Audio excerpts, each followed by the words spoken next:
Breaking news today, Iranian President Hassan Rouhani calls Putin and Erdogan in Bahasa.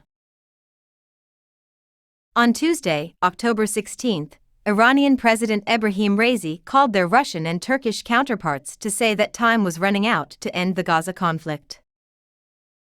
Read on for the full scoop from CNBC Indonesia's Squawk Box program on Sunday, October 17, 2023. View additional CNBC Indonesia TV live streams here. Penny Pritzker, the U.S. Special Representative for Economic Recovery in Ukraine, visited Kiev on October 16 and met with President Volodymyr Zelensky, according to Zelensky's office. Your presence here today is a show of solid backing.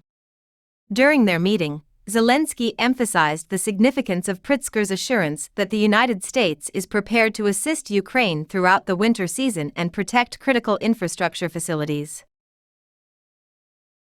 Ukraine's leader expressed appreciation to his American counterpart, the United States government, and the American people for their help in the face of Russia's all-out invasion.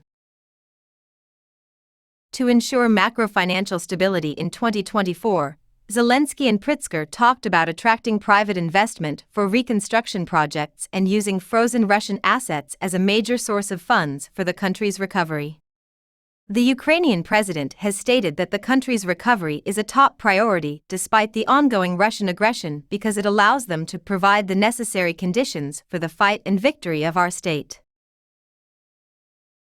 As Kiev braces for a possible Russian campaign of mass strikes against the country's energy system, the participation of American companies in the reconstruction of the Ukrainian energy system is of particular interest, he added.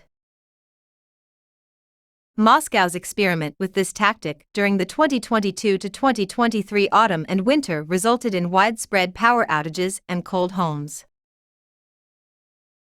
On the same day of her appointment, Pritzker flew to Kiev for her first visit to Ukraine since September.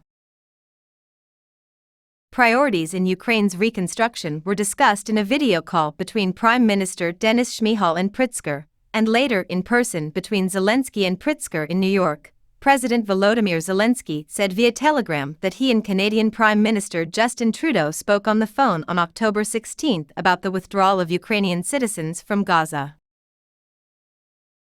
The two leaders were in constant contact, according to Zelensky, who also expressed gratitude to Trudeau for his willingness to help with the evacuation of our people from the Gaza Strip.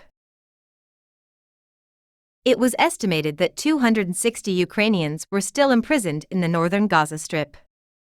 Israel has denied reports that it agreed with Egypt to allow foreigners and humanitarian aid deliveries through the Rafah border crossing into Egypt on the morning of October 16. Human Rights Commissioner for Ukraine Dmytro Lubinets described the situation in Gaza as a humanitarian catastrophe on October 14. Zelensky added that he and Trudeau discussed the agreements they made during his September trip to Canada. A museum dedicated to the Holodomor was also discussed, as was defense cooperation and hydroelectric power generation.